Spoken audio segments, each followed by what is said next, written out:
नमस्कार दोस्तों, मैं नितिन आपका स्वागत करता हूं। दोस्तों, आज एक वीडियो वायरल हुआ है। मैं उस वीडियो की पड़ताल भी करूंगा, उस वीडियो की सच्चाई भी बताऊंगा। लेकिन वह वीडियो एक मौलाना का है जो कि बहुत ज़्यादा वायरल हो रहा है और उस वीडियो के कारण बहुत ज़्यादा भसड़ भी मची हुई है, कौतूहल का विषय बना हुआ है। तो आइए हम मिलते हैं इस पगलेट मौलाना से। तो बात यह है कि बद्रीनाथ नहीं, वो बदरुद्दीन शाह हैं।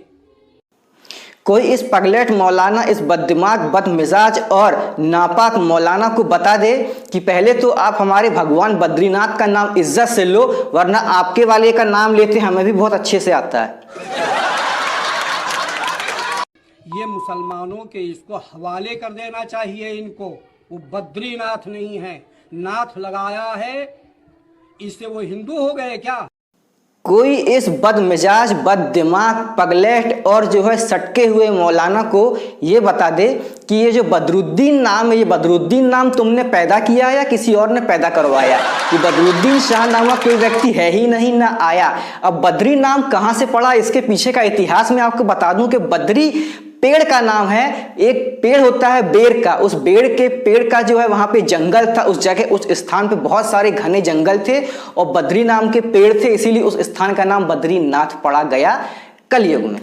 क्या वो बदरुद्दीन शाह हैं? तारीख उठाकर देखें, इतिहास का पहले मुताला करे ये तंजीम, उसके बाद में आगे बकवास करे।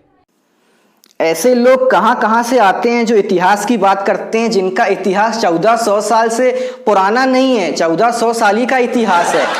जिनका इतिहास शुरू होता है एक व्यक्ति के 570 में जन्म लेने से और 632 में मृत्यु के बाद इनका इतिहास चालू होता है, जिसको ये लोग पूछते हैं और इतिहास की बातें कर रहे हैं। अब इतिहास के बारे में मैं आपको आगे बताऊंगा कि इस मंदिर का और जगह का इतिहास क्या है। पहले तो इस पगलेट को सुन लो। उत्तराखंड का चीफ मिनिस्टर इन बकवासियों की बकवास को रोके, इनको लगाम दे, वरना मुसलमान मार्च करेंगे। हमारा धार्मिक स्थल है, हम उस पर जाकर कब्जा करेंगे। अब ये जो फिजूल की बातें कर रहा है और कूच करने की बातें कर रहा है, तो इसके लिए मैं नहीं बोलूंगा। मैं आपको बता दूं कि ये जो मौलवी है इसका नाम अब्दुल लतीफ है। ये मुफ्ती अब्दुल लतीफ उत्तर प्रदेश के सहारनपुर देवबंद का रहने वाला है और देवबंद सहारनपुर पुलिस ने भी इस वीडियो को संज्ञान में ले लिया है और कार्रवाई करने के लिए आश्वासन दे दिया है। लेकिन उत्तर प्रदेश में रह रहे हो तो जवाब हम थोड़ी देंगे, जवाब तो पता लगा टीपू सुल्तान के वंशज वहां रिक्शा चला रहे हैं।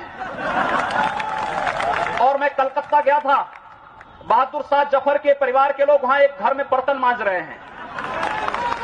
मौलानाओ, याद कान खोल कर सुन लो, जिस दिन हिंदू जगेगा उस दिन कहीं रिक्शा चलाते हुए कहीं बर्तन मांजते हुए दिखाई दोगे। इसके अलावा कोई ठोर ठिकाना नहीं बचेगा। अब दोस्तों, मैं आपको बद्रीनाथ जी की हिस्ट्री और उसके इतिहास के बारे में अवगत कराऊंगा। बद्रीनाथ धाम वैसे तो बहुत ज़्यादा पुराना है, बहुत ज़्यादा प्राचीन है। इसका उल्लेख महाभारत और स्कंद पुराण में किया गया है और महाभारत और स्कंद पुराण जो है वो हजारों साल पुरानी है, हजारों साल। मतलब वहां पे किसी और कौम, धर्म और किसी जो है बदरुद्दीन का नाम आ ही नहीं सकता। यहाँ पर हम बात कर रहे हैं इतिहास की, तो इतिहास की बात करें दोस्तों, ये इतिहास जो है इतना ज़्यादा पुराना है कि इसकी जो है अब तक आकलन भी नहीं किया जा सका है।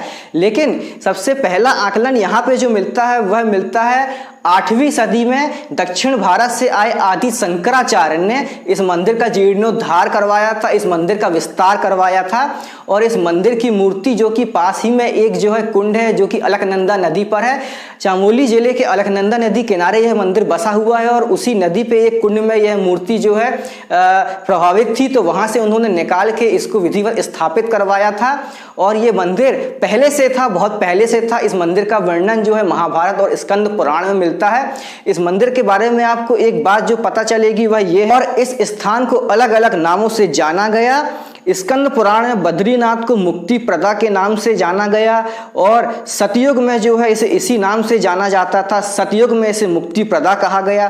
त्रेता युग में भगवान नारायण ने इस क्षेत्र को योग सिद्ध और द्वापर युद्ध में भगवान के प्रत्यक्ष दर्शन होने के बाद इसे जो है मणिप्रत आश्रम अर्थात विशाला तीर्थ कहा गया और उसके बाद कलयुग में इसे बद्री का आश्रम बद्रीनाथ नाम से जाना गया। तो दोस्तों अलग अलग युगों में इस स्थान को अलग अलग नाम दिए गए, लेकिन यहाँ पे भगवान का वास था, विष्णु भगवान का यहाँ वास था। उन्होंने यहाँ पे तपस्या की थी, वहाँ पे इनका जो है मंदिर भी था और कालांतर में मूर्ति यहाँ पे स्थापित की गई। वह मूर्ति पहले से भी थी, लेकिन जिसे जो है युद्ध और जो है आक्रमणकारियों के कारण इसे एक कुंड में प्रभावित कर दिया गया था। तो जब आदि शंकराचार्य यहाँ पर 8वीं सदी में आए और 6 साल ये इस स्थान पे रहे थे, ये 6 साल तक जो है केदारनाथ तीर्थ में रहे और 6 महीने के लिए बद्रीनाथ तीर्थ में रहे थे। उन्होंने यहाँ पे यह जो है मंदिर की मूर्ति स्थापित करवाई थी और उसके बाद इस मंदिर का जीर्णोद्धार भी करवाया था। उसके बाद अलग अलग समय पर यहाँ पे राजाओं ने मंदिर का जीर्णोद्धार करवाया। एक समय पर जो है यहाँ पे गढ़वाल राजाओं ने इसका जीर्णोद्धार करवाया, क्योंकि यहाँ पे बर्फबारी के कारण जो है मंदिर को क्षति पहुंचती थी, तो समय समय पर जीर्णोद्धार होता रहा। उसके बाद 17वीं सदी में इंदौर की रानी जो है देवी अहिल्याबाई ने भी इस मंदिर का जीर्णोद्धार करवाया था और इस मंदिर की छतरी पे जो है सोने का जो है मुकुट लगवाया और सोने का इन्होंने कारीगरी करवाई थी। उसके बाद यहाँ पर जो है जयपुर के राजा ने भी 18वीं सदी में 1803 में भूकंप आया था, भूकंप के कारण इस मंदिर को क्षति पहुंची थी और जयपुर के राजा ने इस मंदिर का जीर्णोद्धार करवाया था। तो समय पर जीर्णोद्धार होता रहा है, लेकिन लास्ट जीर्णोद्धार जो है वो जयपुर के राजा ने करवाया था और पहला जीर्णोद्धार आदि शंकराचार्य द्वारा करवाने का, और उसके पहले इसका वर्णन महाभारत और स्कंद पुराण में पाया जाता है, जो कि हजारों साल पुरानी है। हिंदू शास्त्रों में एक और कहानी का वर्णन है कि बहुत सालों पहले, हजारों साल पहले भगवान विष्णु जो है यहाँ पर आए थे और भगवान विष्णु ने यहाँ पे तपस्या की थी, यहाँ पे साधना की थी। ऐसे में उनके ऊपर बर्फ गिरने लगी, वो बर्फ से समाने लगे। तो उनकी धर्म पत्नी जी ने अर्थात लक्ष्मी जी ने उन्हें जो है बचाने के लिए वहाँ पे बद्री पेड़ का रूप लेकर के उनके बाजू में वो भी तपस्या करने लगी और सारी धूप धूल और बर्फ उन्होंने अपने ऊपर ले ली। जब बद्रीनाथ अर्थात जब विष्णु भगवान अपनी तपस्या से जागे तो उन्होंने देखा कि लक्ष्मी जी ने जो है सारी जो है धूल धूप और बर्फ अपने ऊपर ले ली है, तो उन्होंने उन्हें जगाया और उसके बाद उन्होंने उन्हें जो है यह कहा कि इस स्थान को और इस जगह को जो है बद्रीनाथ के नाम से जाना जाएगा, बद्री का नाथ, क्योंकि लक्ष्मी जी ने बद्री वृक्ष का रूप लिया था अर्थात बेड़ के पेड़ का रूप ले लिया था और उनके नाथ खुद भगवान विष्णु थे, तो बद्री का नाथ अर्थात बद्रीनाथ नाम दिया गया। तो ये भी एक कहानी है जो कि हिंदू शास्त्रों में वर्णित है और यहाँ पे बहुत सारे बद्री के अर्थात बेर के पेड़ थे, इस कारण से इसका नाम बद्रीनाथ भी पाया जाता है। तो यह इतिहास है।